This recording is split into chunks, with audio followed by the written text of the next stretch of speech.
Christian, God isn't mad or disappointed in you. He knows you fully and loves you perfectly. He provided a Savior, not a goal. You're free to be yourself and come on in. Welcome to the Grace Cafe.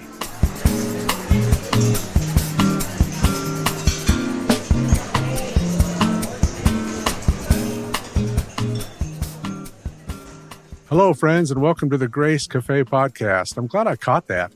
Yeah. We got about 2 or 3 minutes into the podcast, and then I realized I hadn't pressed record. So if we had gone the whole thing, I would have really would have been a bummer. Kind of weird. Yeah. So anyway, welcome to the Grace Cafe podcast. My name is Mike Adams. And I'm Susan.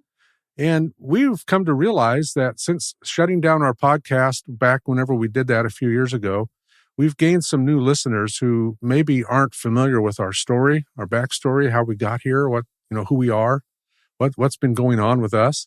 So we thought we'd take this episode to fill in some of the blanks there and talk a little bit about our journey out of religion into grace awareness, the grace of the new covenant, the gospel of the new covenant, and kind of talk about that. I mean, there's a lot of details in there that we could bring up. We could talk forever on this, but just kind of a high level overview, maybe. Go ahead. I think probably if we just give a foundation, then throughout our next podcast, the life of this podcast, things will come up that we'll remember and share about. But if we can just really just go back to what happened and why we're not in the institution anymore. Yeah, that's a good idea. Being a former pastor and coming out of that whole deal, it wasn't easy, but man, I'm so glad we did it, and it started years ago. I mean, decades ago. It was horrible. Yeah. It was really horrible. It was the darkest time in our lives. Yeah. But what led up to that, is decades old now. And we started to see things here and there before we actually made the final decision to jump, to leap, the leap of faith. And, we just started to see some things in there that were weird, that just didn't add up. And then as we started to understand the gospel a little bit better, which back then wasn't a very good understanding of the gospel, but it was something. Mm-hmm. It was a beginning. And we just saw that things weren't lining up with what we thought they should be in the institutional church. And so we had planted a church back in May of 2000. With some other people. Right. And I was one of the pastors in that church. And as it progressed along, I don't think it started this way, but as it progressed along, it just became more legalistic, more harsh, more mean. I guess I could use that word. And about in 2007 maybe, I remember saying this to you because we were meeting in a building that was about 20 miles from our home.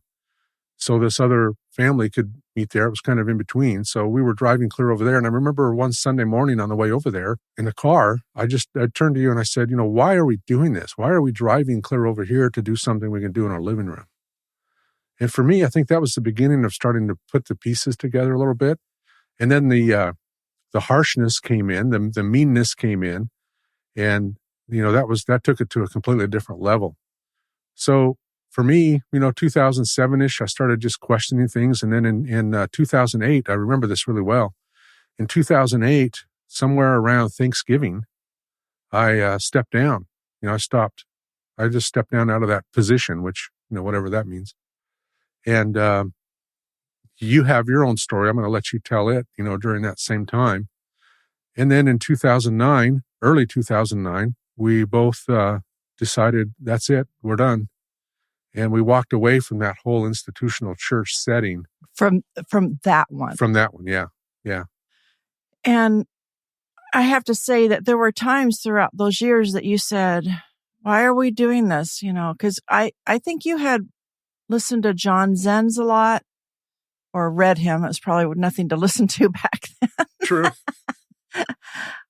But the talk about having a home church, doing it differently, or even just leaving where we were at, because something was in you And I don't know that you were not being completely honest with me or you just didn't know yourself, but you wanted to leave.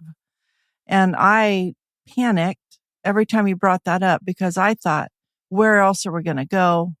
Who else is going to believe this doctrine that we held so closely?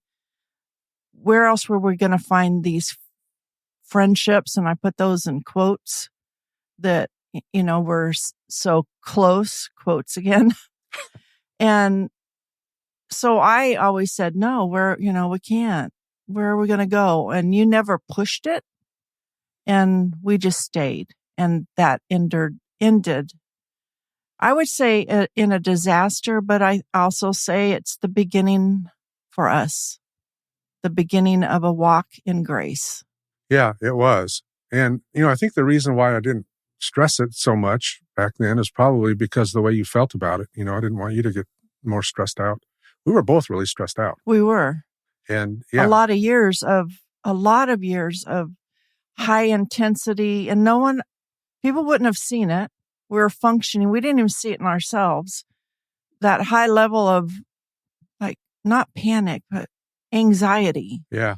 Of making sure we were meeting everybody's needs, that we were where we were supposed to be, that we were doing what we were supposed to be doing. And you had a job on this. You had a regular career too on top of all of this. But your expectation on you was to function as if you didn't have that job. Exactly. It was very stressful. And then it started getting mean. Yeah. And, people didn't see that either because most of it was behind closed doors. Right. But we'd go to, an elder meeting, pastor meeting, whatever you want to call it. And someone would get ambushed just unexpectedly. It's like someone in the group, and it changed from person to person. Except for one. Yeah, except for one. Who never got ambushed. That's right. It's like somebody would show up with a secret agenda. Yeah. And then after the meeting started, we're talking about planning something or whatever. All of a sudden, it's like vicious wolves, kind of ganging up on one of the people in there, and sometimes they were ganging up on me. And just right out of the blue, unexpected, just weird stuff. Yeah. First, you were really the topic, the one that they went after. And I remember a couple of times them showing up at our house and we're sitting at a table and they have a list of grievances. Yeah. And these grievances, people, were not anything big. They were stupid. Yeah. You don't return my phone calls when you get home from work. You email me. You're taking the coward's way out. That's right. And, just things like that. That's what it got to. Email was the coward's way out. And then you had bought a drum set and one of them wanted to know where you got the money to do that. What in the heck? I'm like, back off, man. But we didn't. We didn't say that. We didn't think that. We thought, oh no, we're doing it wrong. And I think the reason, one of the reasons for that, at least looking back on it, and we probably would have never said this while we were there, but it was cultish. Yeah. You were afraid to do that because you would get punished next, and the whole thing was conformity, and it was a legalism of do. Are you doing enough? Are you doing enough the right way? And it just got really cultish. It was almost like a cult following. Well, and the fear for me was we would lose everyone. And we did. We did anyway. Ultimately. Yeah. But I can remember this really clearly in this one meeting that they came over to our house in our dining room. After they read the list of complaints against you, your shoulders had dropped and you had just like a beaten down puppy. And you said at the end, I'll try to do better. Yeah. And the doing better part was what it was all about. I remember when we left, one of the couples came over who, at this point, I think he was either an elder or deacon. I don't remember, but they came over and, or we met them somewhere after we had told everybody, or after we had told the leadership that we were leaving, they came over and said, well, tell us why and what we can do better. And the whole thing was doing better. Mm-hmm. It was all about betterment. It was all about conformity. It was all about rules and regulations. It became, like I said a minute ago, just a very legalistic environment, but a legalism of do, not a legalism of don't. And we've had, after we left, well, let's back up. After you were the subject of all of the beatings The next guy became the subject of all the beatings, unbeknownst to you why. It just started happening, and you were like, you'd come home and say, wow, it really went at each other. And you didn't know the core of it, but it became worse and worse. And then he was berated in the front of the church continually, pretty much. And then till he left town to start working with somebody else in another ministry. And that relieved everybody at our place because, he just went to go do another ministry. He didn't leave us. Yeah, the people were lied to. Yeah. And so we were Skyping with him and his wife after all of the things happened to us. And he said, I don't know why, but I was coming after you and I wanted you gone. Yeah. So that was the mindset. And how sad is that? I read this thing, an African proverb this week, and it said, sheep are terrified of wolves, but they end up getting eaten by their shepherds.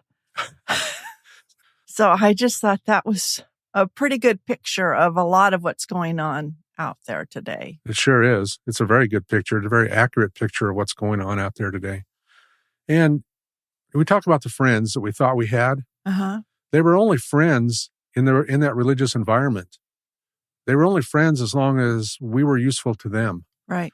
Because when the Holy Spirit started doing something different in us and we decided to leave, and we didn't leave in a bad way, I talked to one of the other pastors and said, my heart's just not in this anymore. I need something different. And he was all right with that at first for about 3 or 4 days. And then all of a sudden he became vicious and started attacking me and us. And the gossiping started.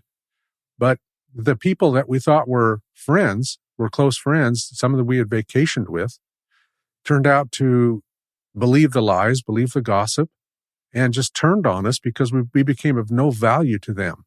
We weren't supporting the thing or the guy. Yeah. The main guy. Yeah.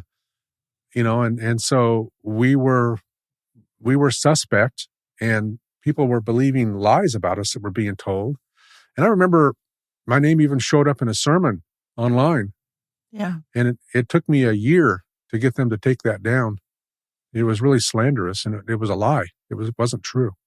You talk about losing friends. This was a lot of crap that happened to us.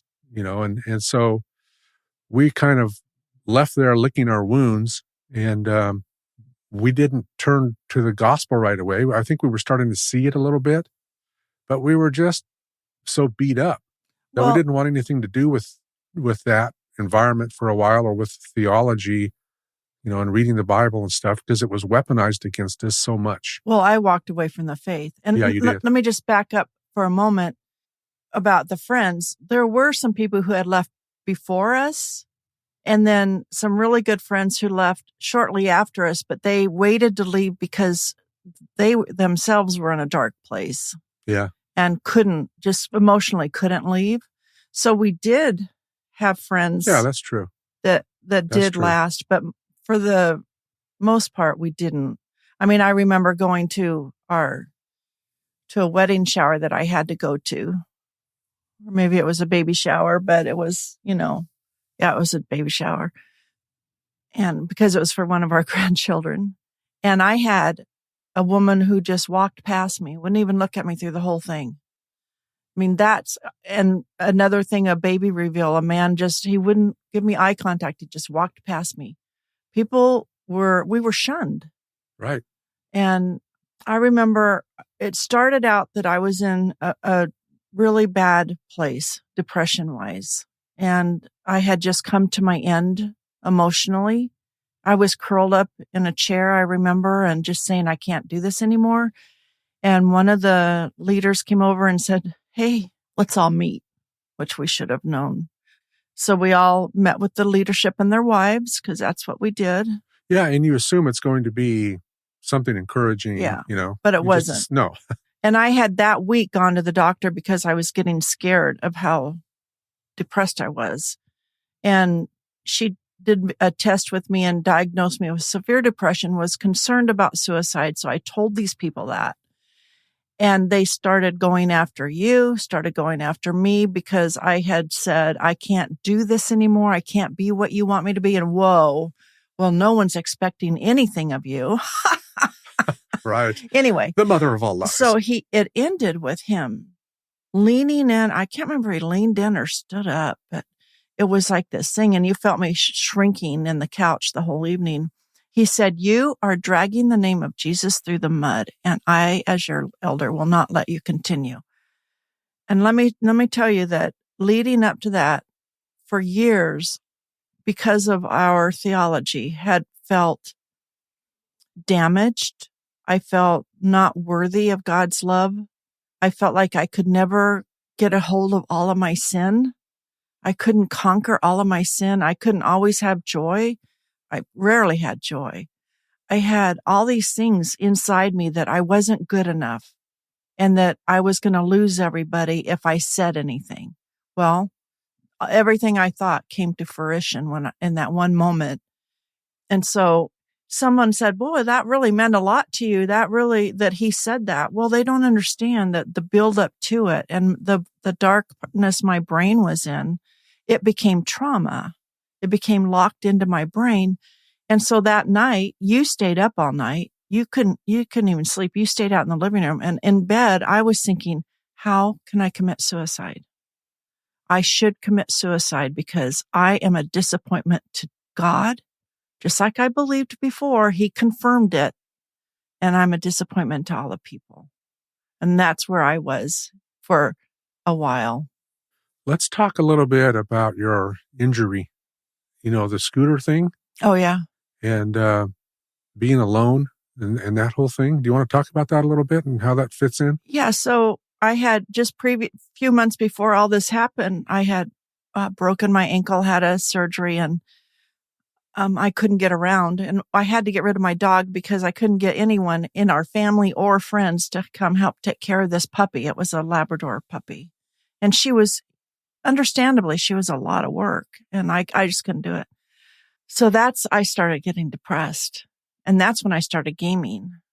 I found online community of gamers who were not Christians. Well, I think maybe a couple of them were, but they were like so accepting of me. This is after we left. Yeah. I found I was depressed. I had nobody in my life. So I started gaming. Then I found this website, and then we started having these nights of gaming on Skype. And I mean, it was a whole thing, and a lot of healing happened there. Yeah. But as far as the broken ankle and that scooter and stuff, you were forced in that situation medically to have a lot of alone time, right? A lot of downtime. I was working full time still, and you were alone a lot. Yes. And I think you want to talk about how that was for you and what was going on there as far as, looking internally. And I did a lot of introspection at the time. I did a lot of, people weren't coming around me and visiting like we always did. And which I'm okay. Like now I look back and I think that was really a gift from God, because it gave me a chance to think, what are my motives? I can still remember going down the scooter, down the hallway, and I saw this dog hair. And for some reason, it made me think, why am I doing all of this? Isn't that a weird connection? Yeah. But I thought, why am I striving so hard to please God and it's not working? What is my motivation?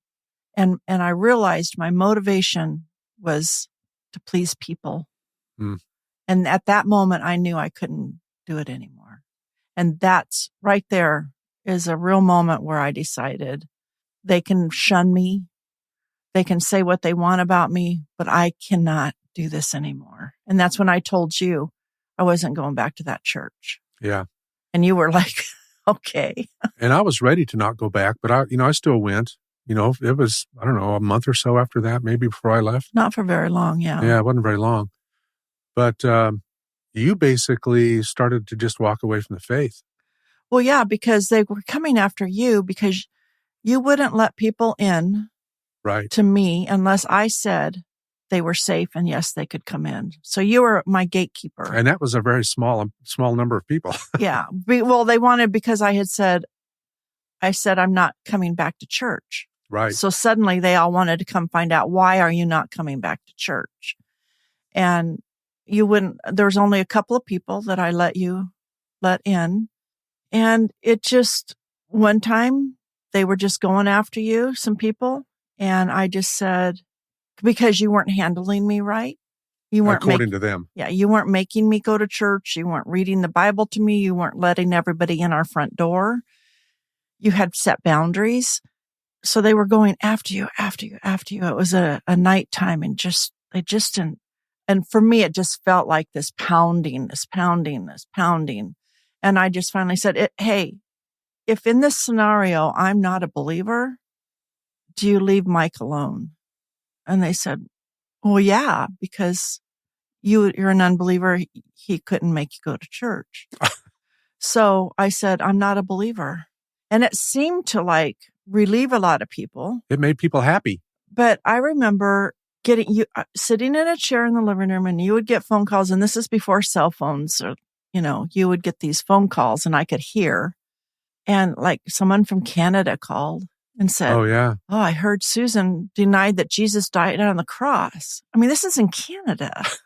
And someone from North Carolina called and said, I heard Susan's not a believer and has denied Jesus. So word was spreading what Susan was supposedly the gossip doing. mill. Mm-hmm. Yeah. And so, it just, and one pastor called you and really from another church. I know. I don't even know the guy. Yelled at you for how that you needed to get your wife under control. I'm like, dude, I'm kind of proud of her. I mean, it's laughable now, but I remember hearing this guy yelling at you. I know. And I'm thinking, whoa. Who are you?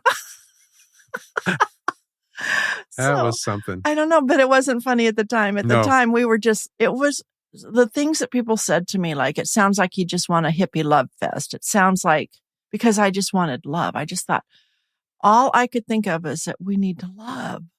And so it felt like I was sliced up with a whole bunch of razor blades, and people would just come and throw salt at me.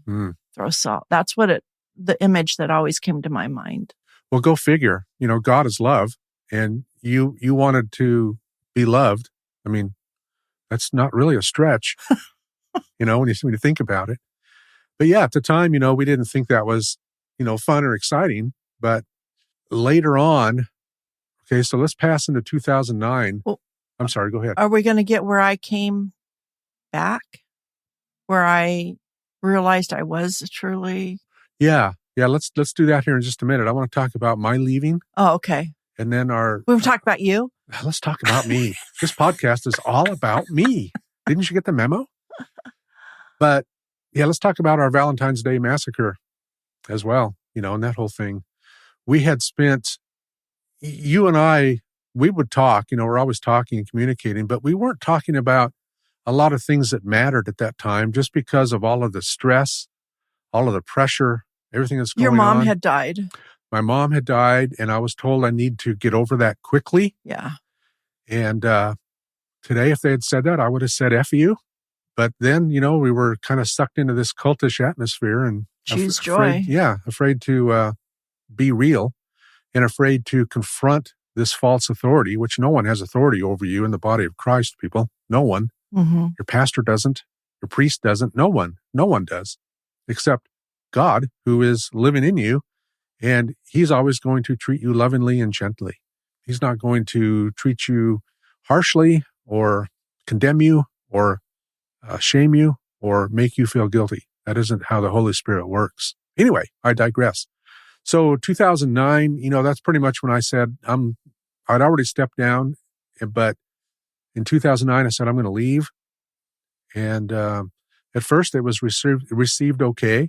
And back then, in that situation, when you were going to leave or do some big decision, you were supposed to get up in front of everybody and tell them. Mm-hmm. And ask for advice. Yeah. And then people would give their opinions, and blah, blah, blah. I decided not to do that. I said, no, I'm not going to do that. I'm not interested. I'm already gone. And well, you didn't feel like you could do it because you're supposed to be able to answer questions. Yeah. And plus, I just didn't want to. And the other pastor that was probably the main guy or was the main guy, there's always a main guy. Even if you've got a plurality, there's always a main guy. Anyway, he was fine with that. We talked on the phone. It was early in the week, I remember. And I said, I'm going to leave, but I'm not going to tell any, I'm not going to get up and do anything. I'm not going to jump through the hoops. I didn't use that phrase, but I'm using it now. But, I'm not going to do that. And he was fine. He said, okay, that's fine. He said, I'll do it. Yeah. And then a few days later, he called me back and was mad, and he had changed his mind. And he said, you need to get up there and do that. And I said, no, I'm not going to do that. I'm already gone. I've called around some key people within the church and told them I was gone, told them I was leaving and why. And everybody was fine with it. It's not a big deal. But he had changed his mind. And so when that Sunday came, I wasn't there. We weren't there because we had left. But he got up in front of everybody and gave his little spin on why we were leaving, which wasn't completely true. And then he told people that we didn't want to be contacted. Yeah. And so right after the service, somebody called me that was in it and said, hey, so-and-so said you don't want to be contacted. Go ahead. Were you going to say something? Yeah, they came over and we were on our back patio. Right. And he told you that. Oh, yeah. Yeah. So true. then you called. Yeah. So then I called this other pastor that had got up and said that. And I asked him, and I had him on speakerphone, I think. Well, we could hear it. Yeah, I don't know if it was speaker, but we heard it. Something.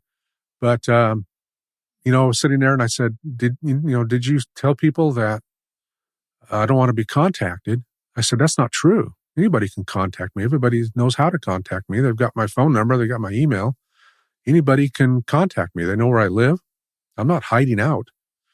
And, he just blew up on the phone. Yeah, he did. He just started screaming on the phone. And, it was on speaker or whatever. And so we were all listening to it. I remember we just all looked at each other and thought, what is this all about? He said, how does it make me look like? Yeah. I mean, just screaming on the phone. And then that's when the rumor mill started. And I'll just say this, when we left, we started going to another local church because we were still of the mindset that, okay, you've got to go somewhere. You've got to go. You got to go somewhere just out of conformity. Like God wants you to go somewhere. Mm-hmm. And so we were going to this other church, which was preaching the gospel. Yeah. Very clearly. Oh, yeah. And it's like the floodgates opened after we left. It's like everybody there that left after us was waiting for the first person to leave so that they wouldn't be first. And all of a sudden, and we were in this other church, and all of a sudden, all these people that had left the previous church after we did. And before, some of them. Yeah, some of them started showing up. And we were taking up the back few rows of these seats in this church. And finally, the pastor comes and, wants to talk to us and says, what's going on? Where'd you all come from? We told him we all came from the same place. And he's going, wow, there must be something really strange going on over there. I said, oh, yeah, there's something really strange going on over there. But it was like the walking wounded. That's what we called it. That's what we called those back rows of the building of the church where we were meeting. It was the walking wounded. And we were just there kind of licking our wounds and healing. A lot of healing went on there. And it wasn't like our understanding of the gospel was immediate. I'm saying our understanding of the gospel, we've understood the gospel, but understanding the freedom in the new covenant that is ours by grace and just from belief, just by believing, that's all you have to do is believe. We understood that, I guess, in theory, but it didn't really go deep at that time. It was starting to, but it took a period of years to really understand the depths of the riches of the grace of God and how that's all we need. Well, I know that for me, let me back up to what happened because I had denied the faith. And then I started thinking, I had certain people in my life who would call me, who I let call me, and they would just share how much God loved me and that kind of stuff. And I remember feeling like this burden was on my back. And I remembered we had gone through Pilgrim's Progress. And I emailed you at work and I said, Mike, where in Pilgrim's Progress is that? How did he get rid of that burden on his back? So I remember looking through the whole book and trying to find that. How did he get rid of that burden on his back? And I was outside sitting in the sun because the doctor recommended I sit in the sun every day. And all of a sudden, and I just said, God, I need to know. And all of it was like this whole assurance thing flooded my soul. And I knew I was a believer. And so then that's when I said I would go to church. And that's when we found this church with the gospel. And he was going through the Gospel of Mark. And the pivotal thing for me, I think, the whole way through, he was showing Jesus as this kind, loving person. And I had such a harsh view of God coming out of what we came out of, that in itself, and the songs that the guy led, he wrote his own songs and they were all centered around Jesus and, God and his love. My heart began to heal. And that was how that happened. Unfortunately, that church is no more. Yeah. It got absorbed into the collective, not long after that. But yeah, we had some friends that left there with us, some that left before that would spend time with us, let us vent. Mm-hmm. We were pretty raw. We were very raw. And they didn't try and fix us. They just let us be raw. And we had another couple who had been longtime friends and stayed with us. And they would come over and just let us be raw.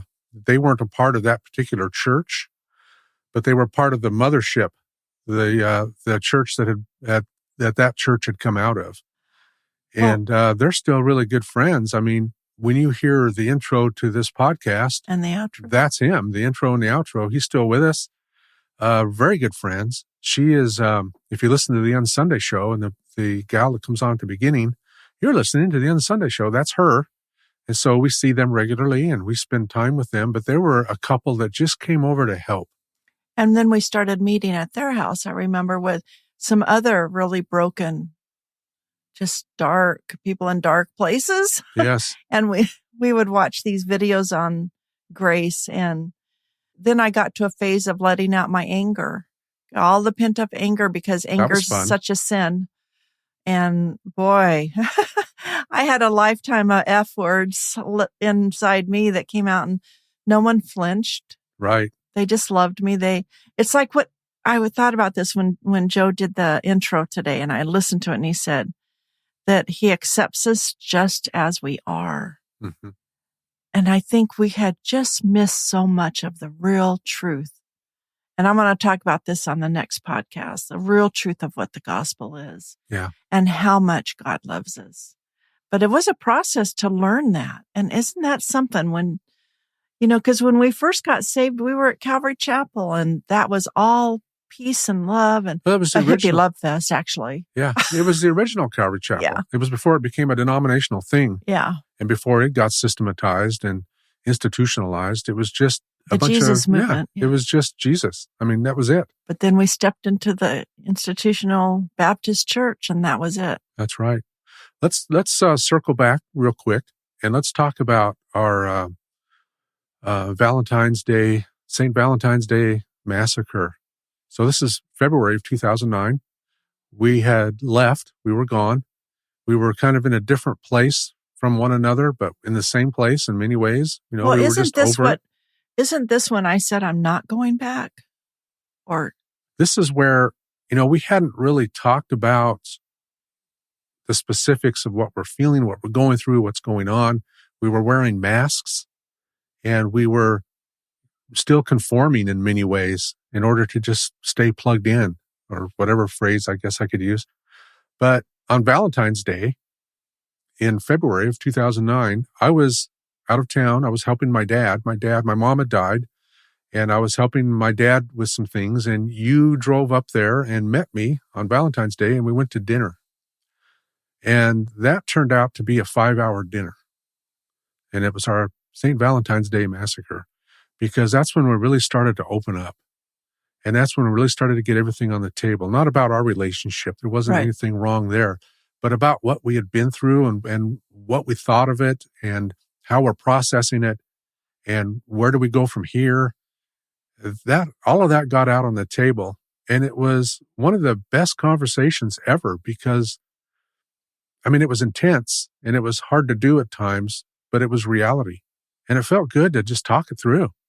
And we realized that we were both at the same place at that time. We had got there a little bit different, you through your depression, me through just conformity to the rules, and not wanting to be ostracized, and just compliance all the way through, complying to the rules. And I hit a wall of performance, and I just couldn't do it anymore. Yeah. And that's when we talked about all of that, and it all came out on the table. And then that was kind of the beginning, or the starting point, I guess, of the newness that we were about to experience. Well, admittedly, a lot of this is fuzzy to me as far as Right. the real detail of like in what order things happened, because that was a long time ago, but that was very soon. That was right around that time. And it was when I told you I couldn't do it anymore either. I was tired of it. I was tired of the pressure to be who people wanted me to be all the time, and putting my family second and putting everybody else first. Yeah, it was a really dark time. It was hard because we had family that went to that church, and just relationships were hard for a very long time. And I eventually went to a Christian counselor, and she had me read that book by Steve Brown, Scandalous Freedom. Oh, yeah. Yeah. And which I couldn't read at the time. When you're severely depressed, most of the time you can't read. And she said, well, read, a paragraph or two every day if you can. So I started reading that, and pretty soon I was just like involved in that book and reading that book, and my eyes were being opened to God's love and to the freedom, the scandalous freedom that the gospel is for us. And we were privileged to be able to interview Steve Brown after that and meet him at a conference. But that was life-changing. But then as time went on, I went back to my counselor and I said, I'm triggered. Every time someone's name comes up or I see someone, I panic inside. My whole body just reacts. And she says, it sounds like you have PTSD. She said, I think you should see a therapist. So I went to a therapist. A friend of ours who had been through similar things recommended this therapist, and I was diagnosed with PTSD. And she did EMDR with me, which helps trauma leave your brain, because trauma is a memory that's stuck, and it doesn't become like a distant memory. It stays with you. So your body reacts every time your body feels like it's threatened again. So that really helped me to help recover from religion. Yeah. It's just sad. It's sad to even think that, but That you have to recover from. Yeah. yeah. Yeah. So true. And no one recognizes it. They don't. From back there, they don't. They still don't get it. And I have to just think, okay, they're on their journey. I'm on my journey. It's okay that I have boundaries. It's okay. Forgiveness isn't about reconciliation. Right. I went through the whole forgiveness thing a few times, trying to forgive and get it out of my heart, and now it's just okay, but there's no reconciliation. Right. And I don't see any. Yeah. And that's okay. So since that time, we've it's been a process for us, understanding more and more about the grace of God and our sufficiency in Jesus, and it's Him plus nothing. And I think our next podcast will explain about this, Yes. about our journey, a little more about not what we went through, but what we discovered Yes. along the way. Yeah. Yeah, that'll be in the next episode. So anything else on this one? No, that's all I can remember. I mean, I'm sure things will come up through different podcasts, and just to know that it's pretty cool that it is a distant memory, and it is kind of fuzzy of the timeline, because for so long I lived it. Yeah, it was like in the forefront with you for a long time. Yeah, a very long years, time. decades. Yeah. Yeah, or a decade. When you've been traumatized, you have to talk about it over and over and over again. And the blessing, the real gift, was our friends who are willing to listen to it over and over and over and over again. Well, it's just like this conversation. The more you talk about it over and over again, the more healing it becomes. The more you see let's say details, but the more you see the effects of what it was doing to you looking back on. Yeah. And instead of being right in the middle of it. Yeah. Anything else? Nope. Okay, well, I just want to give a personal note here as we close. I want to thank everyone for reaching out to us. Oh, Those of you yes. who reached out to us from our last episode talking about my health scare. And I really appreciated all the emails, the notes, and things that went on there. Really appreciated it. I know some new contacts have come out of that for both you and I. Yep. And really, it meant a lot to me. Well, yeah, and people reached out and talked about how they found community or how they were lacking community. And it just shows that we need each other, even if it's across the miles. Yes, we do. So thank you to everyone that reached out to us. Yes. Thank you for your concern about my health. And if you're wondering what I'm talking about, you can go back and listen to that previous episode. It's all right there. So I guess we'll close this one up. And I really appreciate you all joining us again today on the Grace Cafe podcast.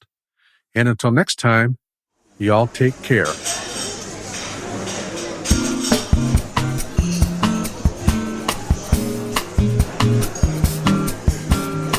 Thank you for joining us on the Grace Cafe podcast. To be a part of this ongoing conversation, visit us online at gracecafepodcast.com.